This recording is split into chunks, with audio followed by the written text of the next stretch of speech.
Ok, por acá en plataforma, vamos a buscar el curso, didáctica de la enseñanza. De aquí, ok. Ajá, aquí está. Didáctica de la enseñanza de las ecuaciones diferenciales. Acá en pantalla, en plataforma, me aparece como grupo 32, pero es el grupo número 30, el que está cursando, ¿verdad? Son más o menos 28 alumnos. Aquí tenemos la descripción, ¿verdad? Del curso, presentación de los datos. Ok, vamos a mover esto aquí. Ahora sí. El curso se basa en buscar la manera más adecuada de enseñar las ecuaciones diferenciales a los estudiantes, ¿verdad? Utilizar técnicas didácticas y tecnológicas para hacer que el curso de ecuaciones diferenciales sea más atractivo para el estudiante y, si es posible, utilizar herramientas tecnológicas para el desarrollo de estas ecuaciones diferenciales. Ok, aquí tenemos, ¿verdad?, datos del docente aquí cuando estaba un poquito más delgado, ¿ah? Nada más un poquito. Ahora creo que ese saco no lo podemos usar, pero ahí estaba un poquito más delgado. Aquí el profesor Busto, un honor, un placer, ¿verdad?, ser su docente en este curso y muchos otros, ¿verdad?, en los cuales se pueda brindar pues la oportunidad. Ahí tenemos mi correo, mi teléfono, para cualquiera duda. A veces pues no le respondo en el momento, pero créanme que en algún momento del día que pueda, que tenga un espacio, pueda contestarle y aclarar pues cualquier duda. Ok, la formación académica por acá, los horarios de clase, el horario de clase, ok, tenemos clase hoy 1 de diciembre y 15 de diciembre. Después del mediodía, ¿verdad? De 12 a 2 más o menos, 1:30, dependiendo, ¿verdad?, lo cuánto nos extendamos, ¿verdad? Y que sería 1 y 15 de diciembre de 2024, ok, aquí aparece 2025, pero es 2024. Las clases ahí a través de ese mismo link de Google Meet. Objetivos generales y específicos del curso, el objetivo general, utilizar herramientas didácticas. ¿Verdad? Este no es un curso de ecuaciones diferenciales propiamente, sino enfocado en el área didáctica, ¿no? Didáctica, que es el arte de enseñar, como lo dice el maestro de maestros, Abraham, maestro de nosotros los matemáticos, profesor Abraham. Decía él, el arte de enseñar con amor, no solamente enseñar así, en seco, sino, decía él, con amor, ¿verdad? Entonces, más que todo, resolver ecuaciones diferenciales no es el objetivo principal, sino enfocar al área didáctica, ¿no?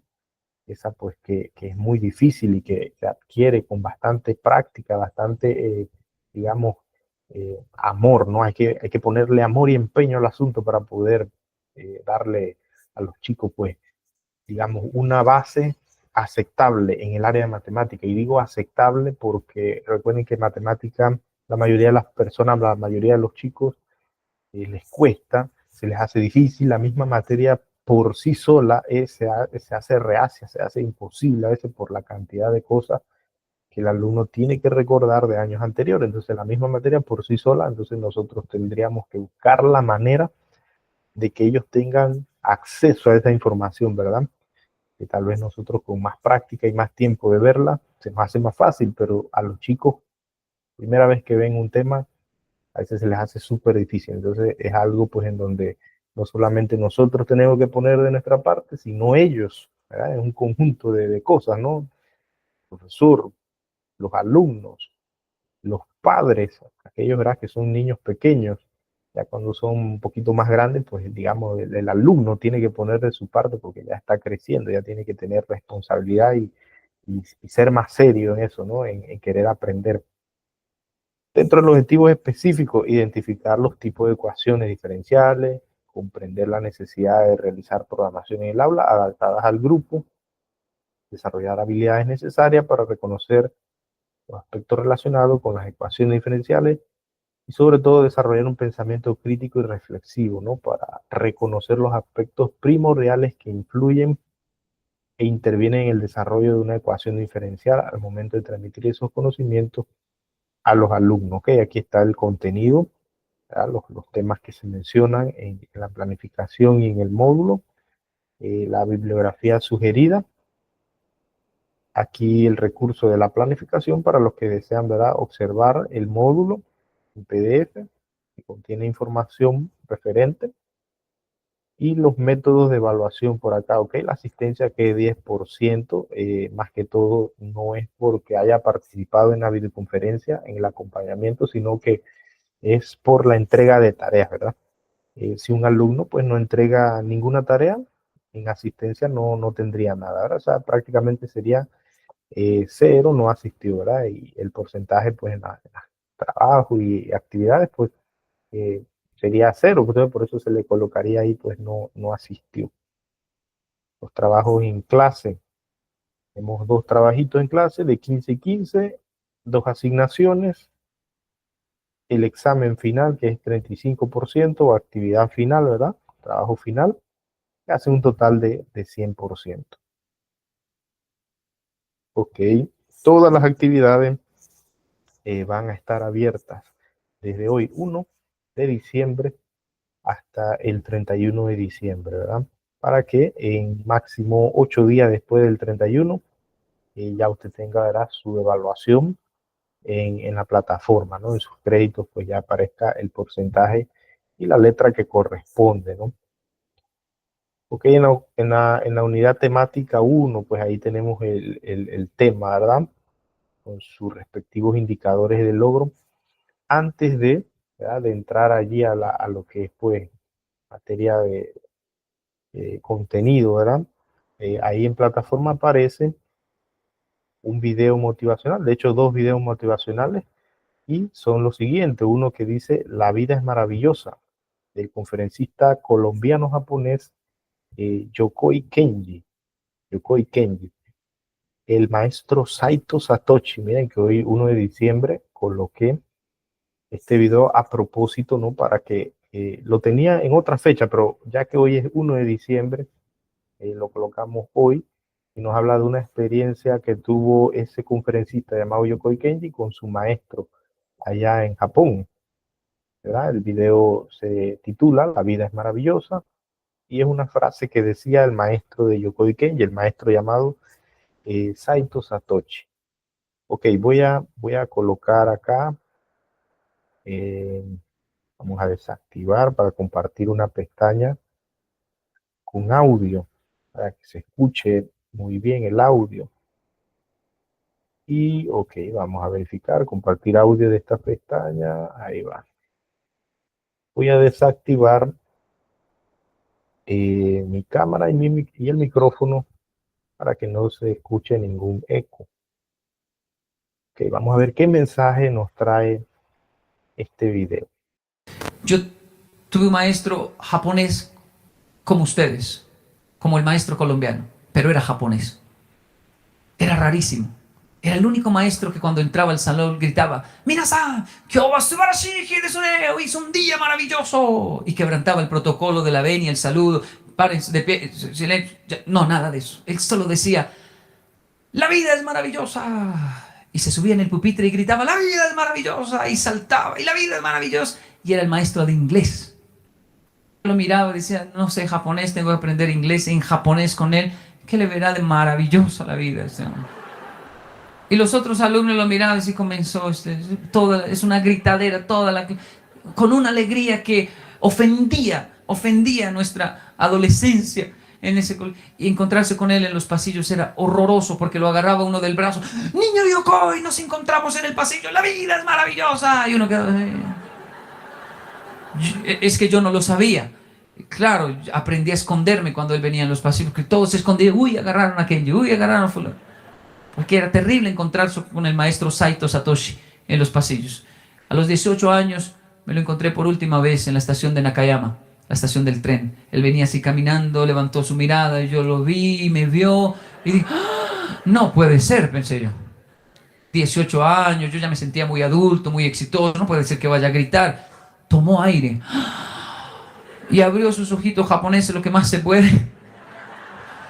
¡Yokoi-kun! ¡Niño Yokoi! Todos voltearon a mirar. Yo salí corriendo, le tomé la mano como diciéndole, cállese por favor, maestro. Y me invitó a tomar un café y era igualito, hablaba, gritaba. Y yo me saqué la espina, maestro, no le dije ridículo, claro, le dije, ¿usted por qué era tan dinámico, tan alegre? Yo debería ser así, que soy latino, colombiano, pero los japoneses no son así. Los otros maestros lo veían raro. Todo el mundo, nadie le seguía a usted el juego y usted seguía gritando. Sí, es un secreto, me dijo. Como no es mi alumno, se lo voy a contar. Me enamoré de una maestra. Nos casamos. Todos los días llegábamos a hablar del colegio, nos apasionaba la docencia. Tremendamente. Dijimos, no vamos a tener niños porque tenemos muchos niños. Yo visitaba su escuela, ella la mía, y hablábamos solo de eso. Nos enamoramos y estábamos enamorados de la docencia, pero ella cayó en cama, Kenji, se enfermó, la quimioterapia tumbó todo su cabello, y yo me arrodillé al lado y le dije, Chieko, quiero morir contigo. Algo muy japonés, me muero con usted. Pero ella le dijo, si me ama, pruébemelo. ¿Cómo?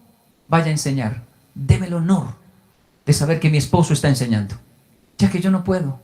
Deme la alegría de saber que voy a morir y usted va a quedar enseñando. Si me ama, pruébemelo. No tengo ganas, no tengo motivación, le dijo él.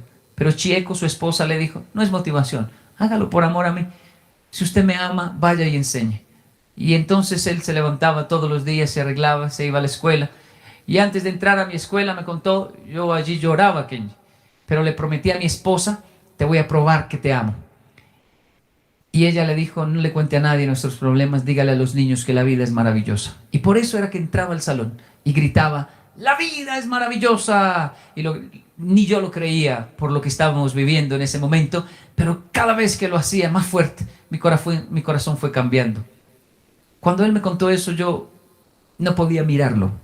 Miraba al suelo y enormes lagrimones rodaban por mis mejillas, porque me sentía avergonzado de haberlo tildado de ridículo y solo pude pedirle perdón. Pero él seguía riéndose. Yo no le contesto para que llore, se lo conté para que entienda. Ella ya se fue, ella ya murió, pero me enseñó a vivir la vida como se debe vivir. La vida es maravillosa mientras haya vida y esperanza. Mi querido maestro, maestra, sé que es difícil, sé que es duro, pero cuando tengo un momento muy difícil en mi vida, me acuerdo de este docente que es como usted. Y siempre digo, definitivamente la vida es maravillosa. No solo nos pasan cosas buenas en Colombia, cosas muy negativas, porque vivimos en Ciudad Bolívar, en nuestra localidad, pero hemos tomado la decisión de enfrentar la vida y contar lo bueno, enseñar lo bueno, darle fama a lo bueno. Lo negativo ya está por todos lados y lo sabemos, pero queremos ver lo bueno y la gente buena definitivamente es mayoría. Hay algunos niños que sí están escuchando sus clases, hay algunos niños que usted y yo sabemos, para ellos sí vale la pena su profesión, hay algunos niños que van a llegar tan lejos y se van a acordar de usted como yo me acuerdo hoy del maestro Saito Satoshi.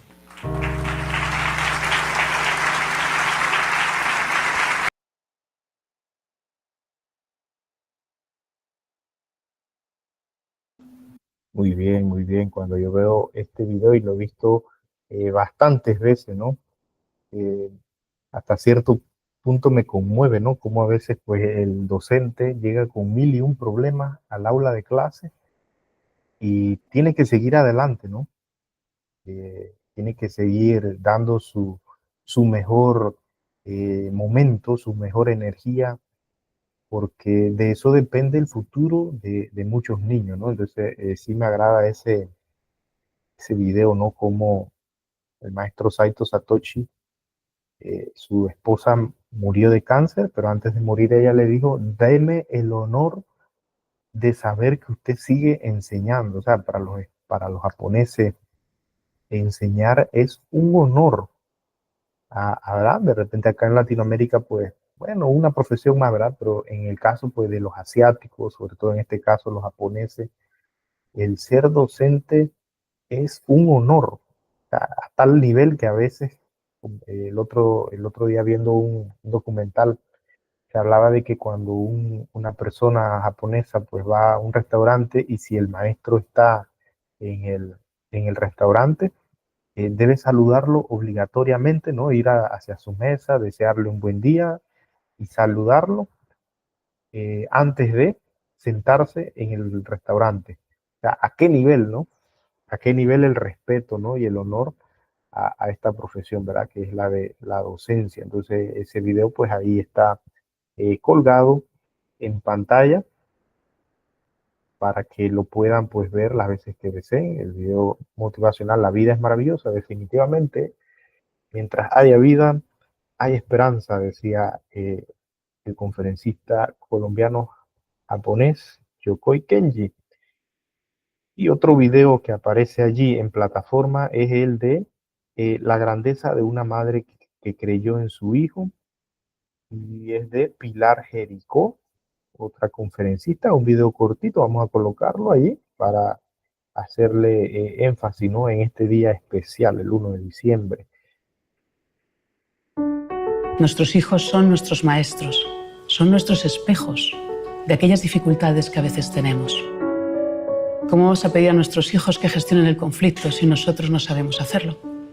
¿Cómo vamos a pedir a nuestros hijos que digan las cosas con cariño si nosotros no sabemos tratarnos con cariño?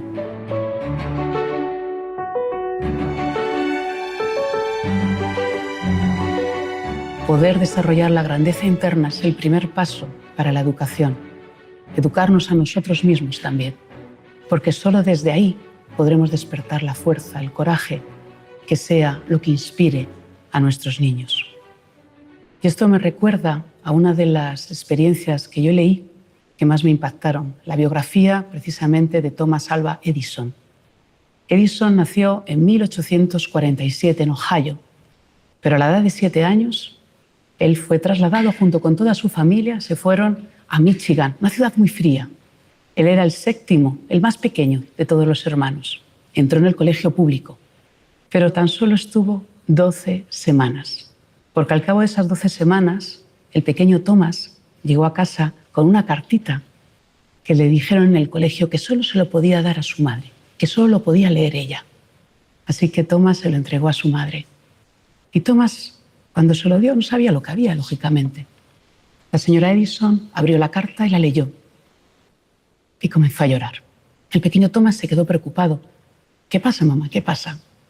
Ella se recompuso y le dijo, Thomas, ¿sabes lo que escribe la carta? Lo que dicen, que eres un genio, y que ya la colegio no te puede enseñar más, que tengo que enseñarte yo. Bueno, y ahí empezó. Empezó a ser ella, la madre, la propia profesora. Así, poco a poco, hasta que Thomas, a los 11 años, devoraba la literatura, leía libros y leía libros. A los 12 ya empezó a emprender sus primeros caminos en pequeños proyectos, así poco a poco, hasta que ya empezó con la vida de ser un inventor. Bueno, a la edad de 24 años, la madre de Edison murió.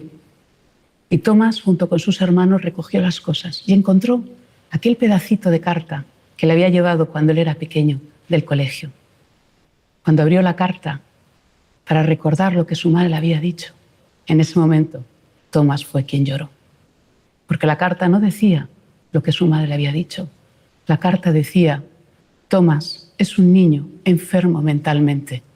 No le permitimos que vuelva al colegio. Eso es el coraje y la grandeza de una madre, de un padre. Ese es el coraje de poder ver más allá de las etiquetas. La grandeza que tenemos como padres consiste en ver la grandeza en nuestros hijos. Y ese es el camino que tenemos en la educación, despertarlo dentro de nosotros, darnos cuenta que a veces tenemos conflictos, dificultades. Como decía, nuestros hijos son nuestros espejos. Esas dificultades están en nosotros, pero en la medida en que cada uno de nosotros, siendo padres, siendo educadores, podamos conectar con la grandeza, podamos conectar con nuestra vulnerabilidad, aprendamos a perdonarnos, aprendamos a vivir la vida de una manera mucho más delicada, en ese momento estaremos despertando la grandeza en nosotros y la grandeza en ellos. Y este es el gran camino de la educación, educar el corazón para despertar la grandeza.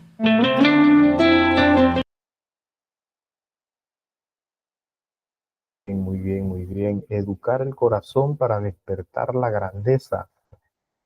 Como la madre, ¿verdad?, de Thomas Alva Edison cambió el discurso y más allá de las etiquetas, ¿verdad?, porque se catalogó pues en 1800 y tanto, era el niño de 7 años, se le diagnosticó o se le catalogó prácticamente como un niño enfermo mentalmente, probablemente porque resolvía un poquito más lento que los otros, ¿no? Sin embargo, pues la madre no creyó del todo el discurso y tuvo el coraje, ¿no? Tuvo la fe en que ese niño podía mejorar, podía cambiar, ¿verdad? Entonces, ¿cuántas veces nosotros no hemos tenido alumnos que de repente son un poquito más lentos que otros? Pero, ¿verdad? Eso no significa que en un futuro no puedan despegar o puedan ser mucho más rápido, mucho mejor. Entonces, más que etiquetarlo, pues habría que, digámoslo así, armarse de paciencia, pues y tratar de hacer que ese niño mejore, ¿no? Y no humillarlo o dejarlo en el olvido o rechazarlo, ¿no? Entonces, como mencionó la conferencista, ese es el coraje de una madre, de un padre, el ver más allá de las etiquetas, ¿verdad? Ese Thomas Alva Edison tiene muchas patentes y dentro de sus inventos, sobre todo el que más se menciona, ¿verdad? El bombillo, el bombillo amarillito ese que nos alumbra. Está también, entre otros, pues, entre otros aparatos, ¿no? Los precursores de la impresora, del proyector, de las bocinas, de las baterías, muchas cosas, ¿verdad? Que hoy en día tenemos fueron patentadas y fueron trabajadas por él. En cierto momento, cuando él llevaba más de 1000 intentos equivocándose con lo del bombillo, él decía, yo no me he equivocado, sino que he encontrado 1000 maneras de no hacer un bombillo. Entonces, como uno, ¿verdad? Cambia el discurso de algo negativo y lo puede transformar en algo positivo, ¿no? Ese niño, como decía, que todos los días la mamá le decía, tú eres un genio, tú eres brillante, tú puedes ser un creador, un ingeniero.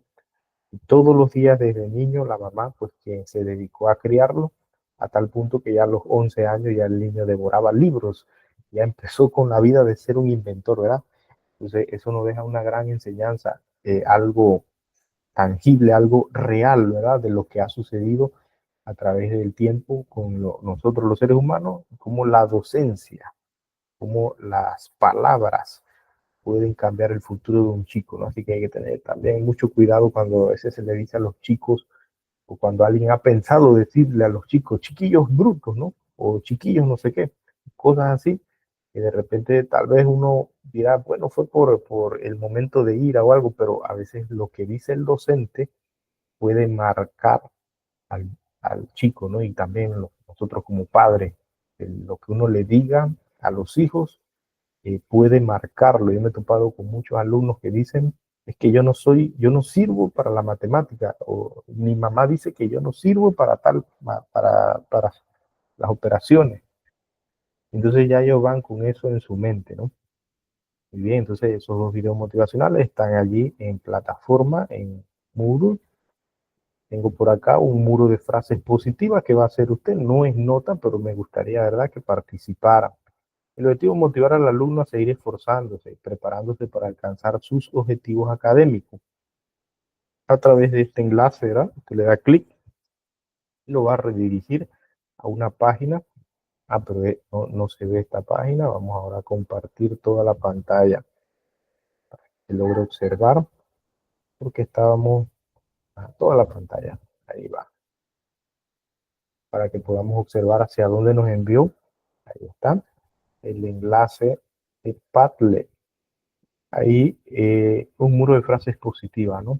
Esto no es nota, pero digamos que es como cuando en el tablero colocamos una lluvia de ideas, lluvia de frases, cada alumno aportaría una frase positiva. Yo coloqué con mucha fe y mucho esfuerzo. Gran parte de las cosas pueden ser posibles, ¿eh? Gran parte de las cosas que uno se propone. Y coloqué una imagen ahí, un paisaje, ¿verdad? Entonces, ¿cómo haría usted? Una vez le da clic a este enlace que aparece aquí abajito, una vez usted le da clic allí, entonces va a llegar a este muro y aquí en la parte inferior derecha, donde hay como un más que se transforma en lápiz, ahí usted puede aportar, ¿verdad?, su frase positiva. Listo, entonces esa sería pues el asunto de la parte motivacional, el muro de frases positivas que aparecen justo ahí donde dice unidad temática 1. Ok, antes de hablar de los conceptos previos, ¿verdad?, de las ecuaciones diferenciales, que es derivada e integrales, hay que mencionar algo importante y es las estrategias y técnicas de enseñanza. Recuerden que el curso es enfocado al área didáctica.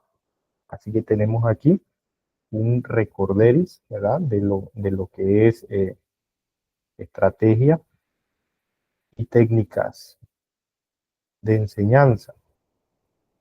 Veamos entonces por acá nuestra diapositiva. Estrategia y técnica de enseñanza, entonces exploraremos las diferentes claves entre estrategia y técnica de enseñanza como su integración efectiva. Cómo su integración efectiva puede mejorar el proceso de aprendizaje de la sesión virtual hoy 1 de diciembre. Muy bien, definición de lo que es pues estrategia de enseñanza. Vamos a tener tres puntos claves a mencionar, ¿verdad? Ahí tenemos un alumno que está participando en el tablero. Bueno, uno de los puntos que se menciona de esto de la definición de estrategia es el enfoque global, ¿no? Las estrategias de enseñanza son planes amplios que guían el proceso de enseñanza-aprendizaje. Es un enfoque bastante global de la verdad, lo que uno quiere hacer en el grupo, en el aula de clase. Número dos, objetivos claros ayudan a establecer metas y direcciones específicas para lograr los resultados de aprendizaje deseados. Y otro punto clave, ¿verdad? En lo que es una estrategia de enseñanza es la flexibilidad. Esto indica, ¿verdad?, que esto debe adaptarse a las necesidades y estilos de aprendizaje de los alumnos, ¿verdad? No todos los alumnos aprenden al mismo ritmo, a la misma velocidad, con la misma estrategia. Algunos marchan individualmente, tranquilamente, pero algunos necesitan trabajar de forma colaborativa, ¿verdad? Y a veces pues esto se suele confundir con que se mangonguea al alumno.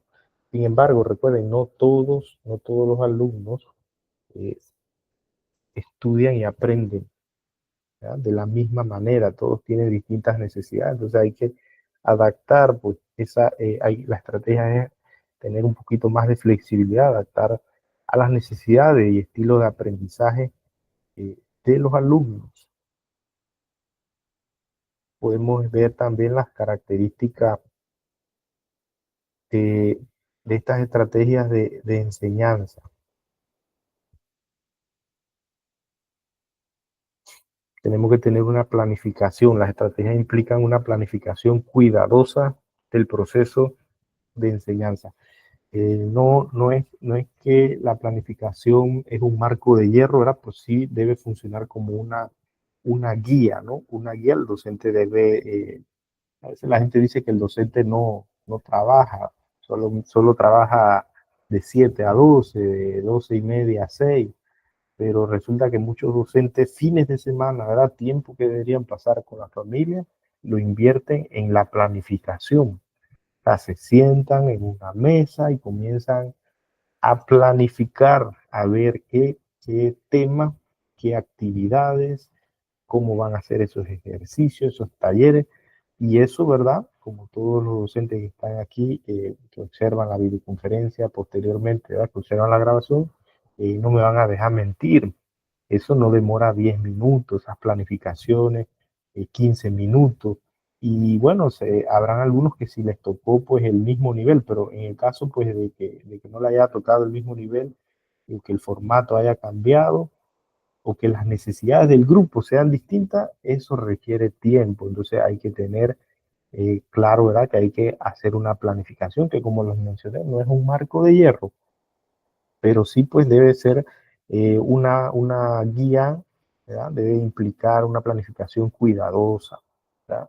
Debe tener otra característica, y es la orientación, ¿verdad? Guía al maestro y a los estudiantes durante el aprendizaje, y también debe tener adaptabilidad, otra característica de las estrategias de enseñanza, ya que pueden ajustarse según las necesidades y contexto específico, ¿verdad? Recuerdo una compañera de trabajo que decía que cuando estaba hablando en agricultura, Era mentira que le iba a mencionar a los niños, ¿verdad?, de difícil acceso, hablarle de uvas y manzanas, cuando ellos, ¿verdad?, no sabían que existía en esta provincia, en este país, lugares donde se cultivaban esas cosas, ¿verdad? Entonces ella decía que tenía que adaptar, cuando hablaba de ese tema, pues de los siembros en agricultura, hablar de cosas que ellos conocían, ¿verdad? No así mismo, con matemáticas, ¿verdad? Tomar en cuenta, ¿verdad? Ajustarse a las necesidades y al contexto específico, ¿verdad? Dependiendo del lugar, así mismo, y del nivel que tengan, pues, los chicos. Entonces, esas son características que las estrategias de enseñanza se deben tomar en cuenta, ¿no? La planificación, la buena orientación y una adaptabilidad. Ok, algunas definiciones de lo que es, pues, estrategia de enseñanza. Voy a citar a un autor, Díaz y Hernández. Opina que una estrategia es un procedimiento, conjunto de pasos o habilidades que un alumno adquiere y emplea de forma intencional como instrumento flexible para aprender significativamente y solucionar problemas y demandas académicas.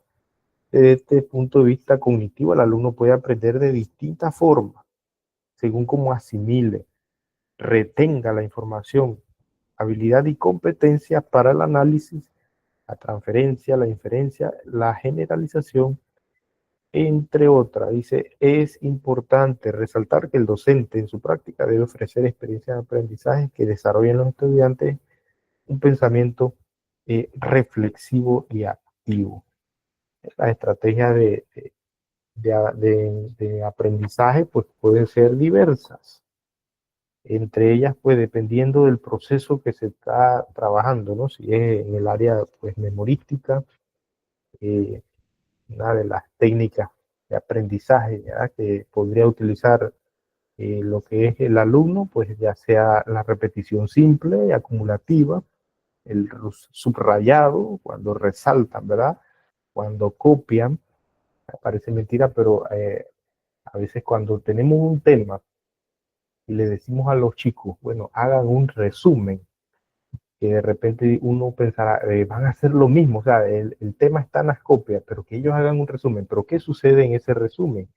Ellos tienen que leer y acortar el contenido. Entonces, en ese parafraseo, algo se les queda, ¿no? Ahí donde ellos se ponen a copiar, algo se les queda. Entonces, ese proceso de aprendizaje memorístico, ¿verdad?, utilizando esa técnica, ya sea de subrayado, copiado, resaltado.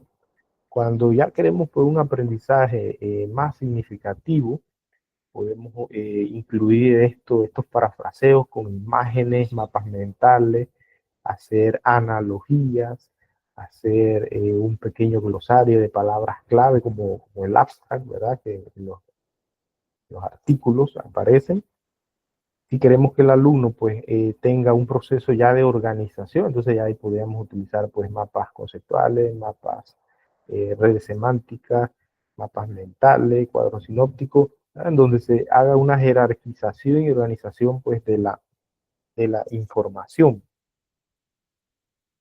Ahí entra en escena, pues, lo que es la técnica de enseñanza, que ya serían, pues, acciones específicas, ¿no?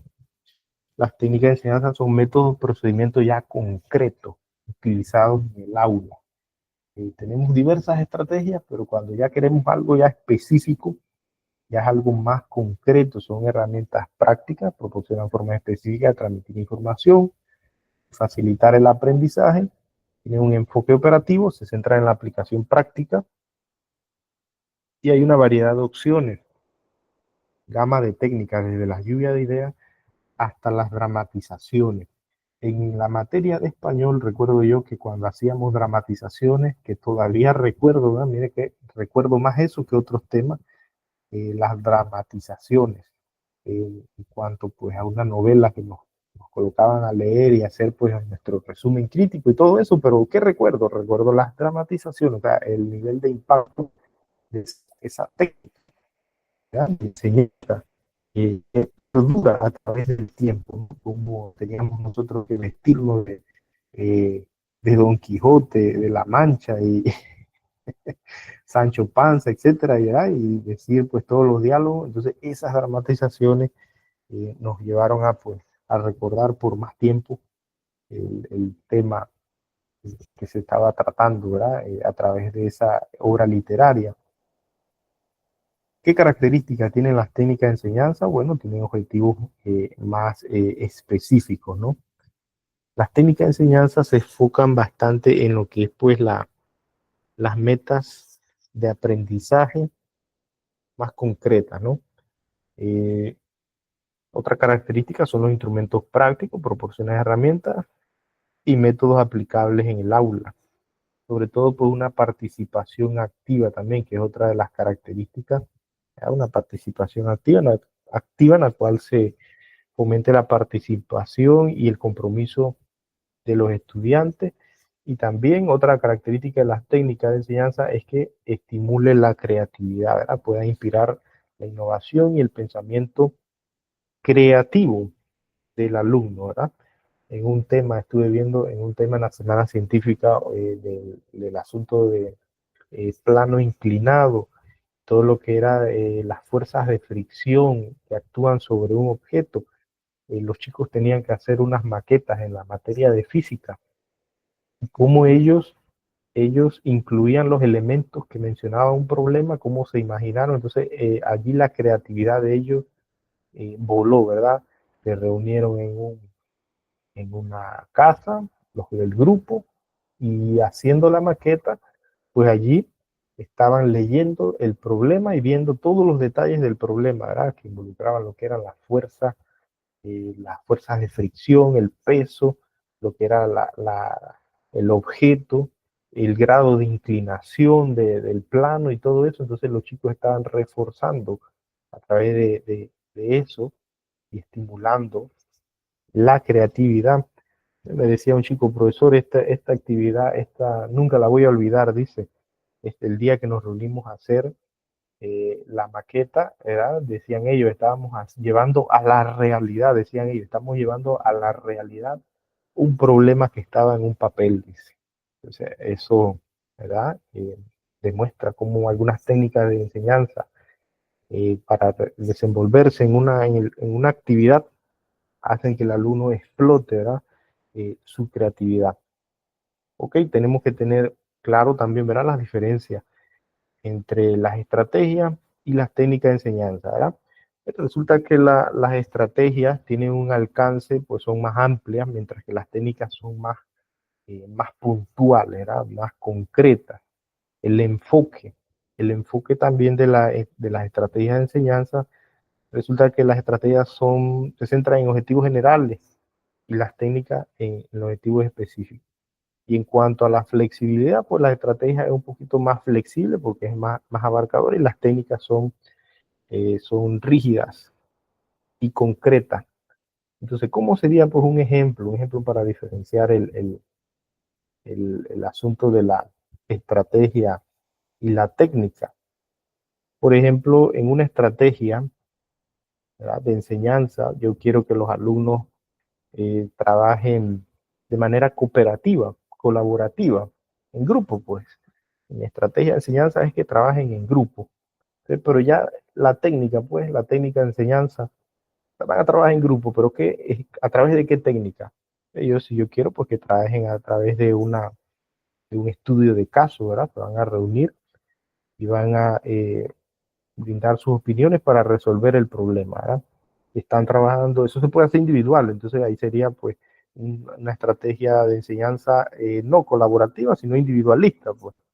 Pero si es en grupo, es una estrategia de enseñanza de aprendizaje cooperativo, de aprendizaje colaborativo, entonces ya más puntual a través de qué técnica, a través pues de un estudio de caso.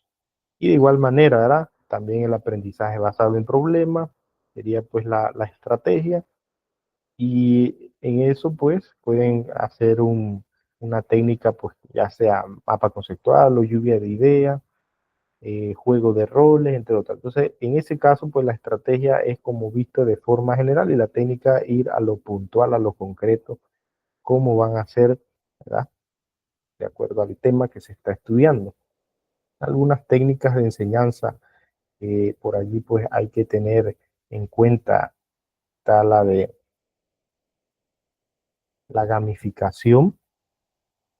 Son técnicas ya innovadoras, ¿no? Incorporar elementos de juego en el proceso de aprendizaje como retos, puntajes y recompensas. Ok, la gamificación es que el alumno aprenda a través del juego, ¿no? Ahora, hay que tener claro, como decía en los cuadros anteriores, en las diapositivas anteriores, la estrategia de enseñanza tiene que ser adaptable. O sea, no pensar, ¿verdad?, que en un área de difícil acceso donde no hay luz eléctrica, uno va a utilizar Kahoot, o donde no llega ni señal de internet. Entonces, ¿cómo haría uno? No podría utilizar algunas gamificaciones, ¿verdad?, que son, digamos, tecnológicas. Lo que sí se podría hacer, pues, es uno que otro juego, ¿verdad?, pero con materiales, porque no requieran acceso a electricidad, internet, ni nada de eso. Unos compañeros utilizaban unas ruletas, unos juegos parecidos al Monopolio, colocados en un cartón bien bonito. Utilizaban unos dados y le ponían unas trivias a los chicos. Entonces estaban jugando. ¿Qué es lo que más les gusta a los jóvenes, a los niños? Jugar, pero que a través de ese juego puedan aprender. Entonces ahí entra en escena esa técnica de enseñanza innovadora, que es a través de la gamificación. También está el aula invertida, ¿verdad? Invertir el enfoque tradicional, donde los alumnos aprenden contenidos en casa y realizan actividades prácticas en el aula, ¿verdad? Y el aprendizaje basado en tecnología, pero cuidado con el aprendizaje basado en tecnología, como lo había mencionado en gamificación, pero si se puede, ¿no? Integrar herramientas digitales y recursos en línea para enriquecer la experiencia de aprendizaje. Entonces, es importante ver la selección adecuada de esa técnica de enseñanza-aprendizaje que se tiene para el grupo. Primero hay que adecuarla, ¿no? Seleccionar las estrategias y técnicas apropiadas para el objetivo planteado, para el objetivo de aprendizaje que tenemos, ¿verdad? Motivación en el punto 2, ¿verdad? Esta sería pues una clave, elegir métodos que mantengan a los estudiantes interesados y comprometidos, ¿verdad? Dice que los chicos, los adolescentes, en los primeros 15 minutos del tema, no desde cuando uno llegó, sino cuando uno dice, ok, vamos al tema número 1. En esos primeros 15 minutos desde que usted empieza a explicar un tema, ellos deciden mentalmente, deciden, digámoslo así, y sin darse cuenta, deciden si eso les va a gustar o no. Entonces usted podrá escuchar frases, ya me quedé, ya gané uno, después de esos 15 a 10 a 15 minutos, ¿verdad? En ese intervalo de tiempo, usted va a escuchar cuando los alumnos ya automáticamente, ¿verdad? Entonces dice, elegir métodos que mantengan a los estudiantes interesados y comprometidos. Entonces tratar de cuidar mucho, ¿verdad?, cómo usted los motiva al inicio del tema que usted va a dar. Resulta que a veces uno dice, este tema es bien duro. Mire, yo hice un experimento hace unos años con dos grupos de noveno. Le comento yo a un grupo de noveno, este tema es súper sencillo, este tema sí es facilito. Y a otro grupo, la misma edad, la misma jornada de trabajo, el mismo nivel, tercer año, noveno, yo le digo, ajo, este tema sí es duro. Y parece mentira, ¿verdad?, que esa motivación o desmotivación que hace que los alumnos, que a los que yo les mencioné desde un inicio que el tema era fácil, salieron bastante bien. No digo que perfecto todos, pero salieron en cuanto al promedio de notas mucho mejor del otro grupo al que se le había dado, digamos, un mensaje negativo del tema. Entonces juega un papel muy importante lo que uno diga antes de empezar el tema. Entonces, en cuanto a la importancia, ¿verdad?, de la selección adecuada de la técnica, hay que tener en cuenta el punto 2 de motivación, elegir métodos que mantengan a los estudiantes interesados comprometidos. El punto 3 sería eficacia, utilizar estrategias y técnicas que demuestren ser efectivas para lograr los resultados. Muy bien. Eso en cuanto a hablar de estrategia y técnicas de enseñanza. Entonces está también los métodos de enseñanza. O sea, ¿qué método de enseñanza utilizamos en matemática? Como lo vemos en el área matemática. Aquí tenemos una maestra, una docente o un profesor feliz, ¿verdad?, de llegar al aula de clases para mostrarle a los chicos el espectacular tema que ha planificado el fin de semana, ¿verdad?, para ese grupo. Entonces, ¿qué métodos utilizamos? ¿Qué método de enseñanza, ¿verdad? Analizaremos cómo adaptar estos métodos a la necesidad individual y promover el desarrollo del pensamiento lógico y la resolución de problemas. Ok, uno de los métodos que más utilizamos, ¿verdad?, en el área docente, el método de enseñanza deductivo. Ok, en la acción didáctica, el docente debe utilizar métodos y procedimientos a fin de que sus esfuerzos puedan atender a las necesidades de los alumnos y logren que estos trabajen dentro de sus posibilidades para que así el aprendizaje sea satisfactorio. Ok, uno de los métodos, ¿verdad?, que utilizamos es el método deductivo. Método de enseñanza deductivo. ¿En qué consiste el método deductivo? Uno de sus procedimientos son la aplicación, comprobación y demostración, que permiten expresar el dominio de un teorema, principio o ley. De aquí depende el valor práctico de los conocimientos. Hay que tomar en cuenta en el método deductivo tres cosas, ¿no? Que hay razonamiento lógico.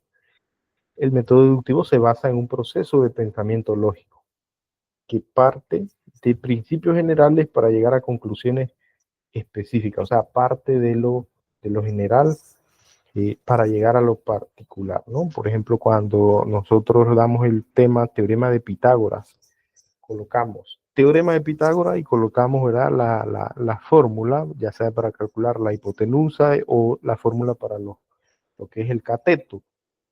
Entonces le damos la parte general y luego empezamos, ¿verdad?, a utilizar ejemplos específicos. Entonces esta forma de este método es el método deductivo, ¿verdad? Otra característica del método deductivo es un enfoque paso a paso. Este método guía a los estudiantes a través de una secuencia de pasos lógicos donde se aplican los conceptos y teorías matemáticas. En resumen, el método deductivo es una explicación detallada en la cual el docente proporciona, ¿verdad?, una explicación, como lo mencioné, detallada de cada procedimiento, demostrando cómo aplicar las reglas y propiedades matemáticas. Ahora, cuando el docente está en el tablero y dice, esta es la ecuación, solución, colocar el paso 1, colocar los datos, paso 2, resolver la ecuación, por ejemplo. Entonces empieza con una explicación detallada de cada procedimiento, demostrando cómo aplicar las reglas y propiedades matemáticas. El docente matemático utiliza mucho, ¿verdad?, el método deductivo. Muy rara vez, pero sí se puede en cuanto al método inductivo. El método inductivo, ¿ok? ¿Qué pasa con el método inductivo? Se basa en la observación de casos particulares para llegar a conclusiones ya generales. Entonces vamos de lo particular a lo general.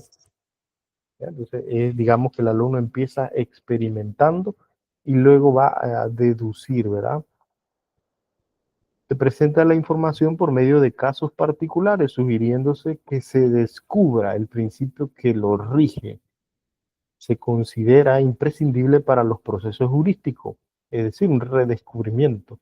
Entre sus procedimientos se encuentra el análisis, la intuición, la abstracción, la generalización y la inferencia. Es decir, el método inductivo se basa en la observación, ¿verdad?, de casos particulares para llegar a conclusiones generales. Los estudiantes, ¿qué hacen? Analizan ejemplos específicos para identificar patrones y principios subyacentes. Se incluye mucho en esto la experimentación, así como ven ahí en la imagen, ¿verdad? Los chicos experimentando con unos elementos químicos. Los alumnos realizan experimentos y recogen datos para comprobar hipótesis y extraer conclusiones. Este enfoque fomenta un aprendizaje activo y participativo. Al final, ¿verdad? Donde llegan pues a una generalización a partir de los casos particulares observados.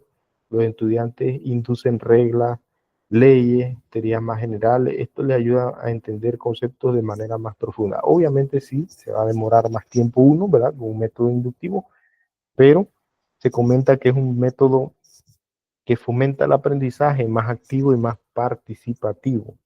Así que es un método que sí se utiliza. Podemos utilizarlo, por ejemplo, cuando estamos deduciendo los coeficientes de distintos binomios de Newton.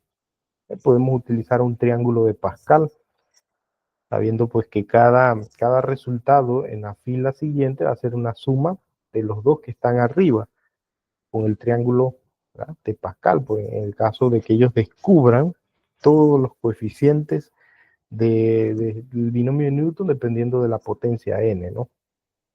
Ok, ¿qué otro método utilizamos? Utilizamos el método heurístico. Método heurístico. ¿Qué pasa con el método heurístico?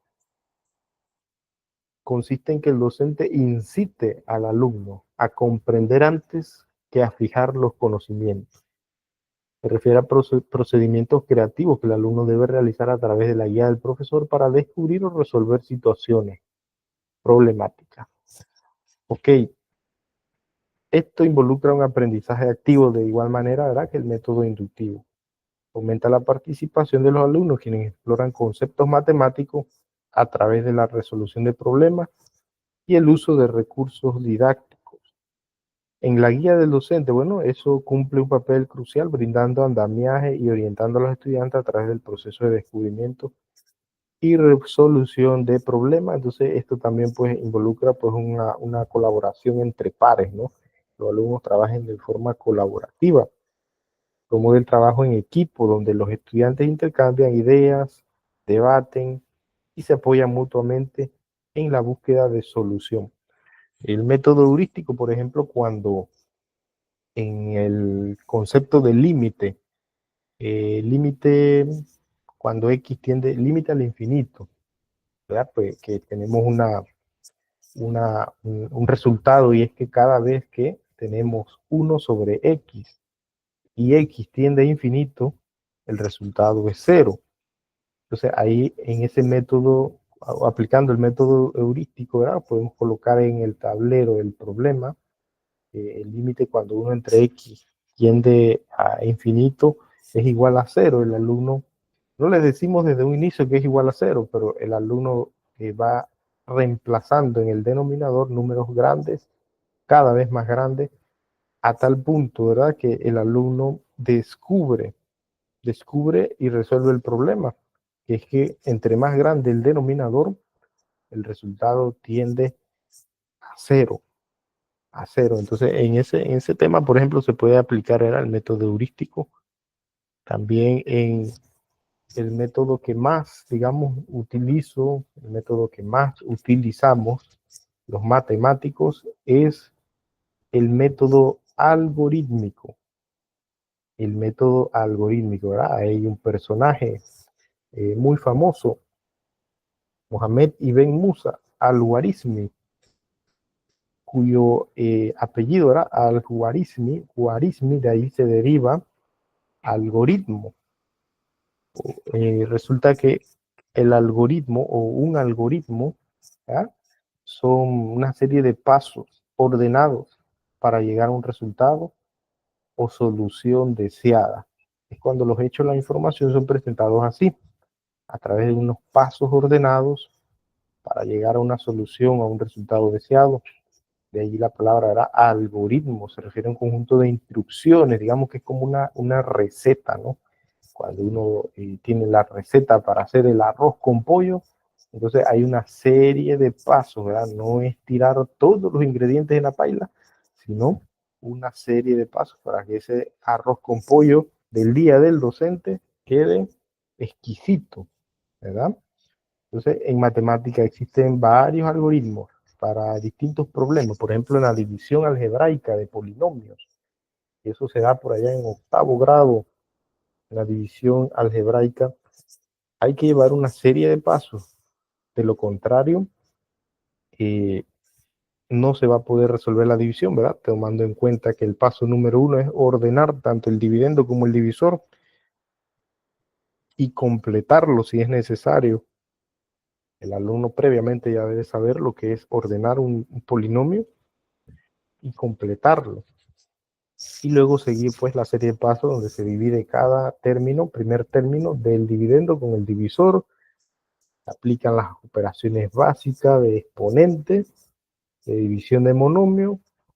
Luego se multiplica por el divisor, se le cambia el signo, se coloca en el dividendo, se hace la reducción y se repite el algoritmo hasta que la división tenga residuo 0 o ya no se pueda dividir. En ese caso sería pues una división inexacta, ¿verdad? Entonces el algoritmo, el método, el algoritmo utilizado ahora entra en esto, ¿no? Un método algorítmico que es una serie de pasos, instrucciones claras y precisas para resolver problemas matemáticos. Entonces ese es uno de los métodos que más utilizamos, pues, en matemática, puro algoritmo. Entonces los alumnos se aprenden los algoritmos y resuelven muchísimos problemas tanto de álgebra, geometría, cálculo, ecuaciones diferenciales, todas esas áreas, todas esas ramas. ¿Qué ventaja? ¿Qué ventaja tiene el método algorítmico? Bueno, fomenta el pensamiento lógico y la resolución sistemática. Permite a los alumnos desarrollar habilidades de análisis y tomar decisiones. Facilita la comprensión de conceptos matemáticos, ¿verdad? Nosotros, los matemáticos, siempre que vemos un tema nuevo o un problema nuevo, lo primero que queremos es descifrar es cuál es el algoritmo, o sea, cómo se empieza, cómo llegamos al final. O sea, eso es lo que nos caracteriza, saber cómo arrancar para resolver un problema. Entonces, esos son una serie de pasos que hay que tomar en cuenta. Equilibrar el uso del método algorítmico con otros enfoques, como el heurístico y el demostrativo.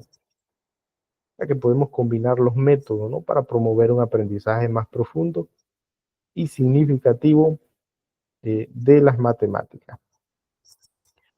Listo, entonces el otro método que por allí utilizamos bastante en 5º año es el método demostrativo. Los alumnos de bachiller en ciencias, cuando dan demostraciones de identidades, es algo, ¿verdad?, que causa mucha frustración porque resulta que el método demostrativo se basa en la explicación exhaustiva y paso a paso de un concepto o procedimiento matemático.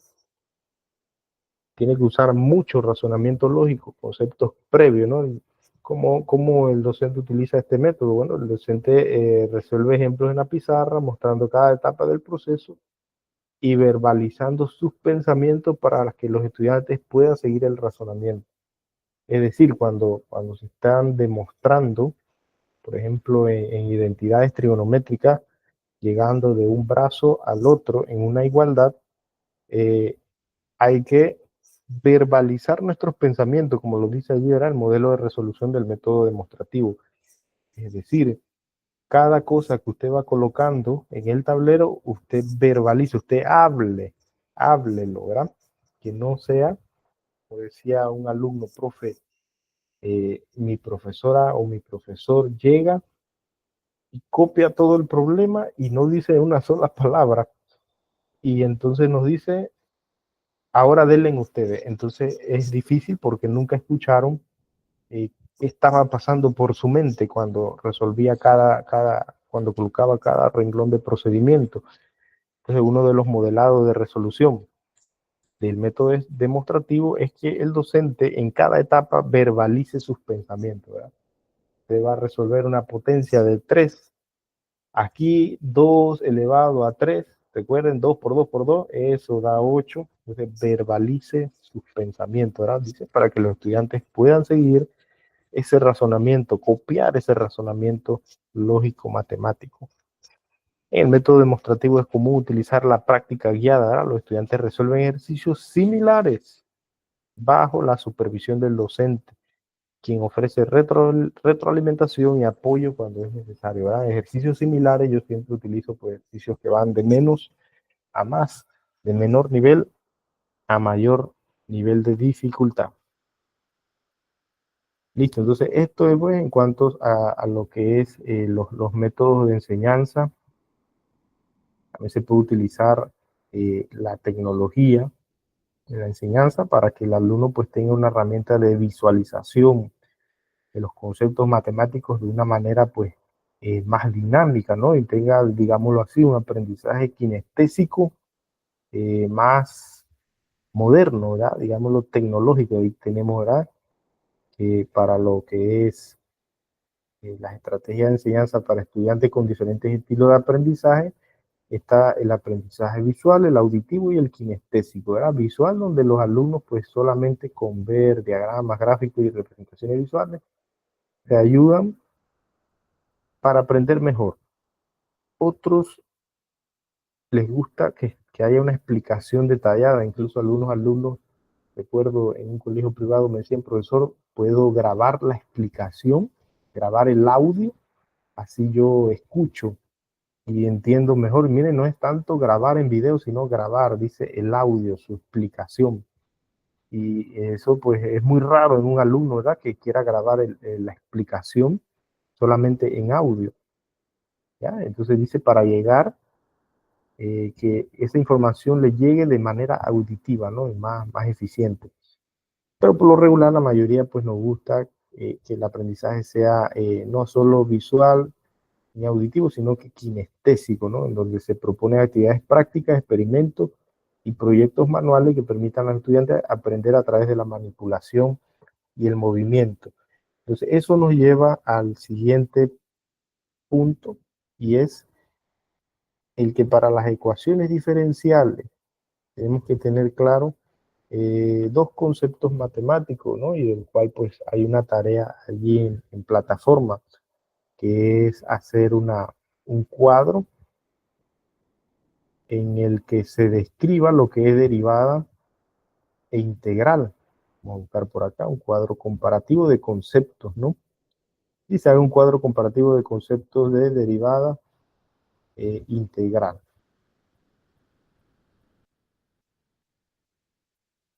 Ok, entonces, ¿qué pasa con la derivada, no? Veamos el concepto de derivada. ¿Qué involucra la derivada? Ok, voy a empezar aquí en GeoGebra, ¿verdad? Un aprendizaje kinestésico en donde podemos involucrar al alumno para que usted le dice, bueno, vamos, fulanito va a la computadora y le voy a mostrar cómo es que se hace para insertar una función cuadrática.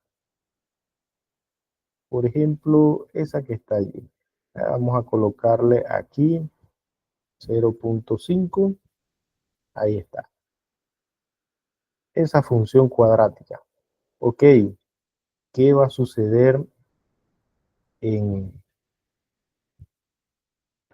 derivada? Vamos a tener aquí un punto en el objeto. Vamos a colocar un punto aquí y otro punto acá. Resulta que nosotros podemos calcular la pendiente de esta recta. Vamos a pintar esa recta de un color. Esta recta aquí. Vamos a pintarla de color rojo. Ahí está, un color que diga aquí estoy. Bien, pero también en ese punto A, el punto más bajo allí de la recta, ¿verdad? Que toca la gráfica, el punto A, resulta que por ese punto pasa también otra recta, y esa es una recta tangente. Tangente la curva.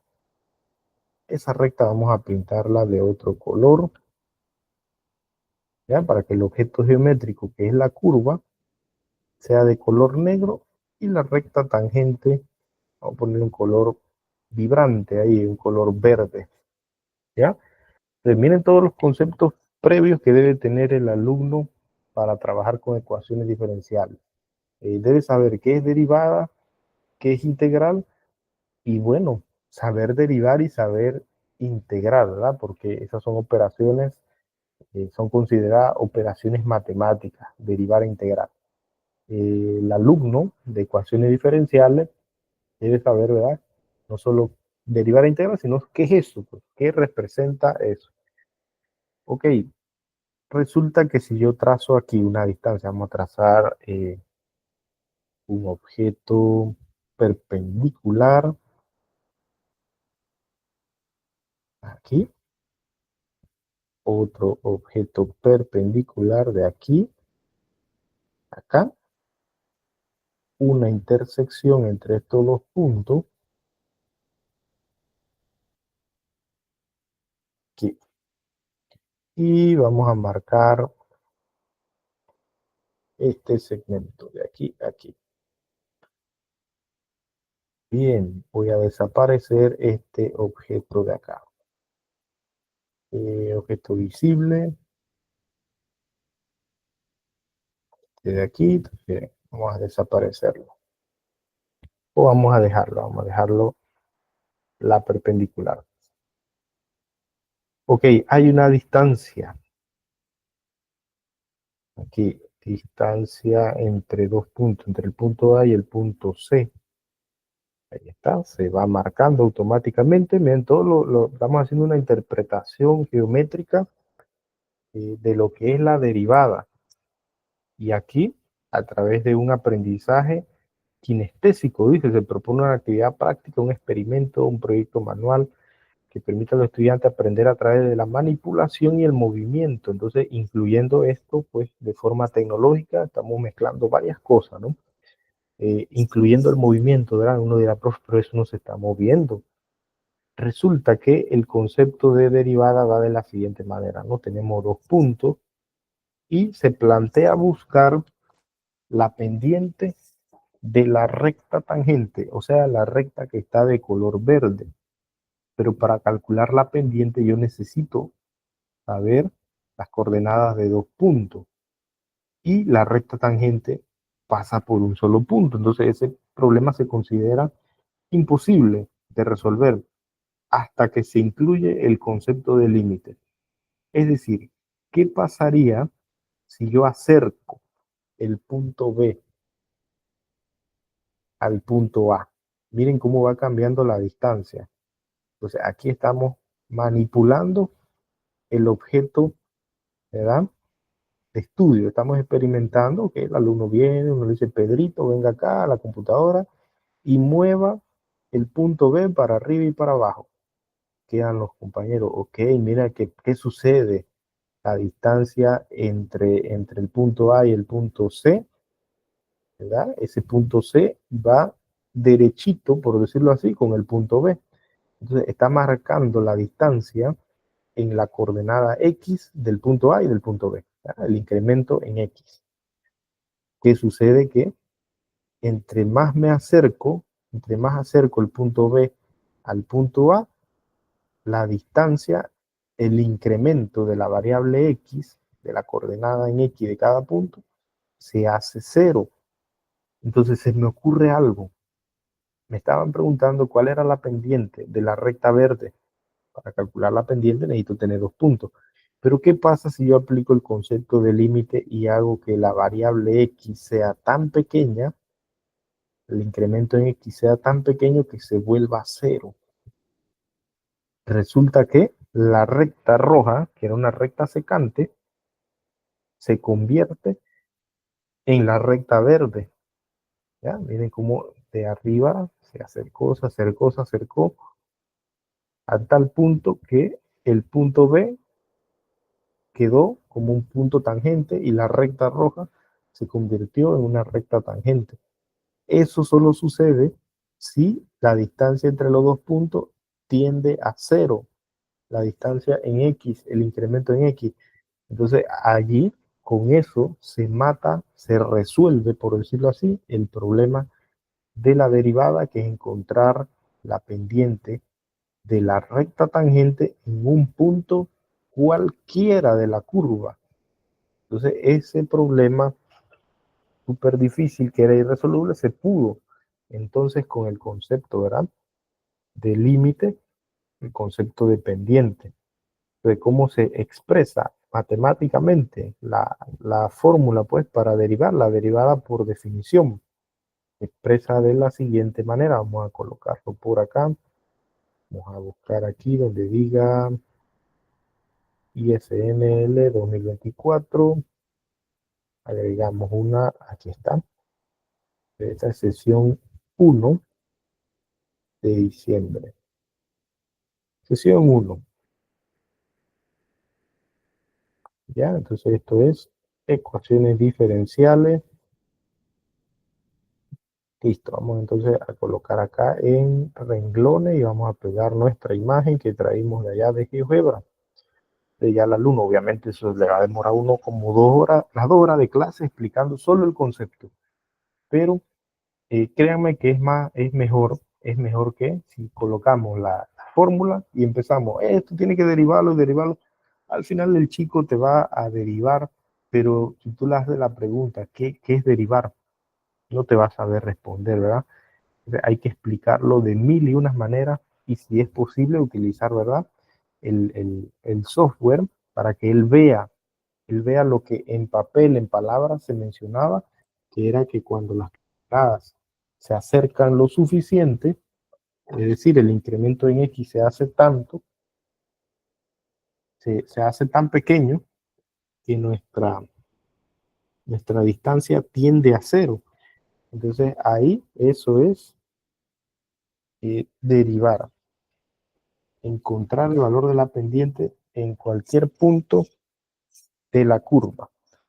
Bien, entonces vamos a colocar aquí a un lado cómo quedaría expresado matemáticamente eso, ¿verdad?, que a eso le llamamos la derivada de la función, ¿verdad?, teniendo una función cualquiera, f de x igual a y.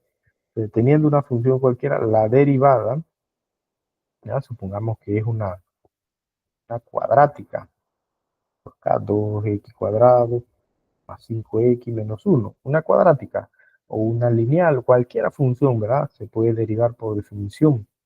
Resulta que se utiliza el concepto de límite. Límite cuando delta x tiende a cero. ¿De qué cosa? De una combinación, ¿verdad?, de lo que es los dos puntos, f de x más h menos f de x. Coloqué h aquí, pero vamos a colocarle mejor h para que no se nos confunda la x con el delta x. Y listo, ahí tenemos, ¿verdad?, la definición de derivada. Que ahí también da chance para lo que es utilizar el método demostrativo, ¿no? Demostrarle al alumno de a dónde es que sale esa h, esa f de x, o sea, ¿qué es eso, verdad? Resulta que si tenemos dos puntos, ¿verdad?, este punto de aquí, x, y acá f de x, ¿verdad?, x y f de x, que sería pues el reemplazo de x, ¿no?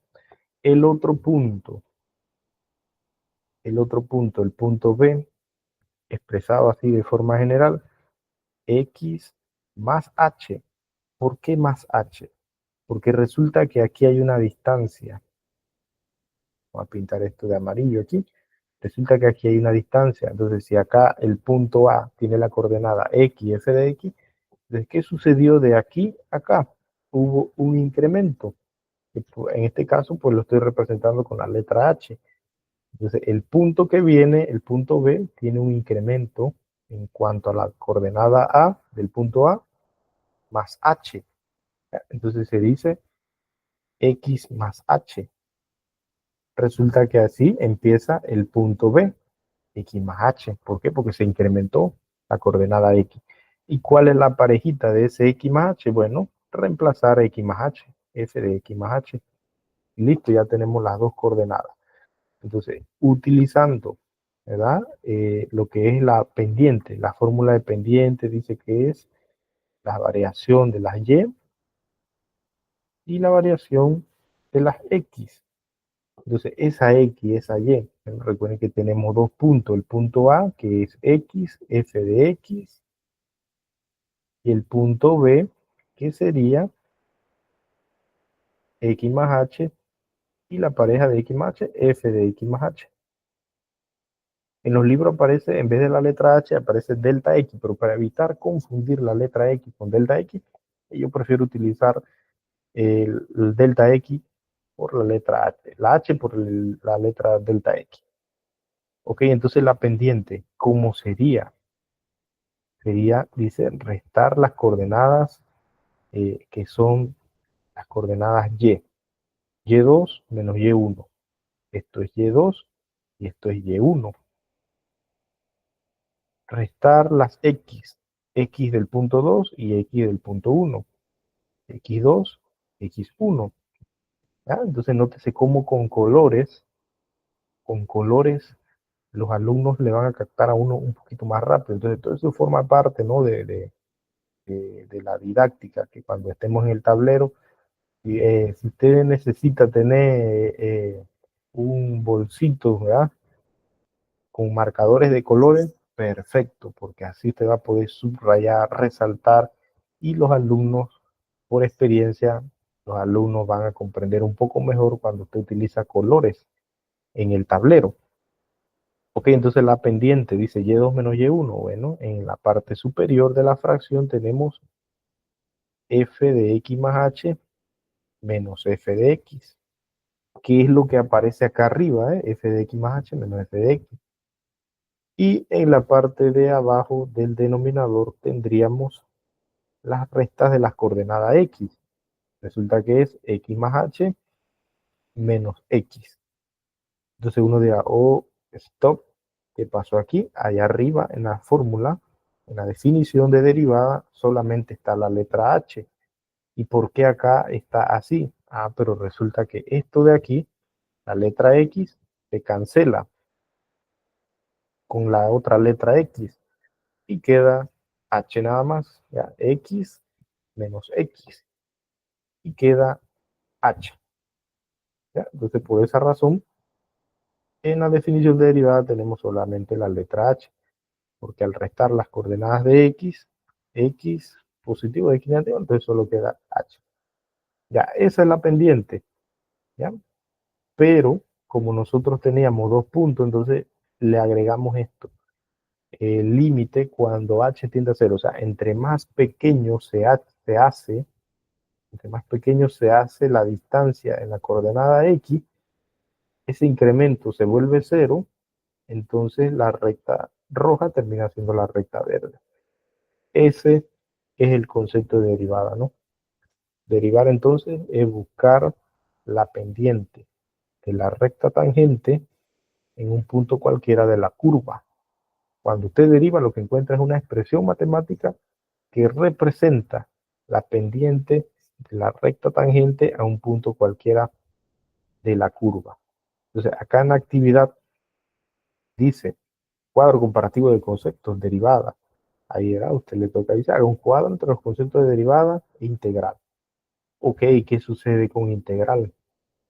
Resulta que integrar es buscar el área debajo de la curva.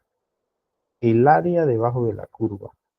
Resulta que nosotros podemos calcular área de figuras conocidas, área de figuras como el triángulo. Hay fórmula para eso.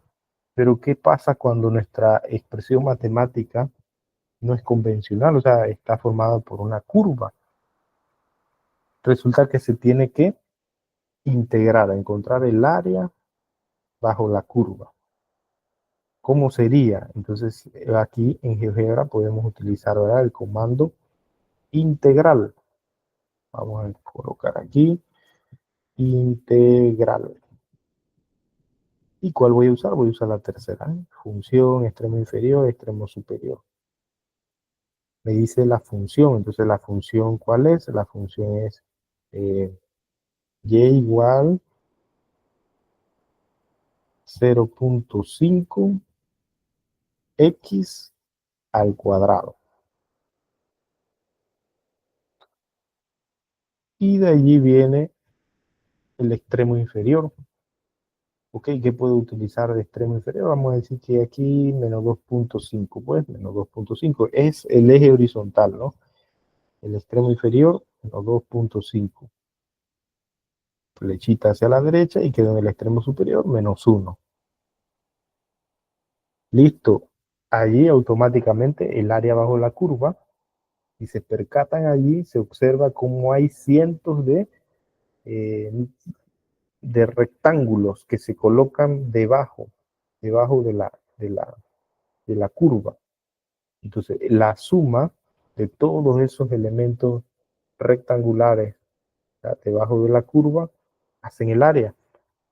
Y se puede entonces calcular el área de cualquier figura curva, teniendo los límites inferior y superior. Tenemos allí el área, 2.44 unidades cuadradas.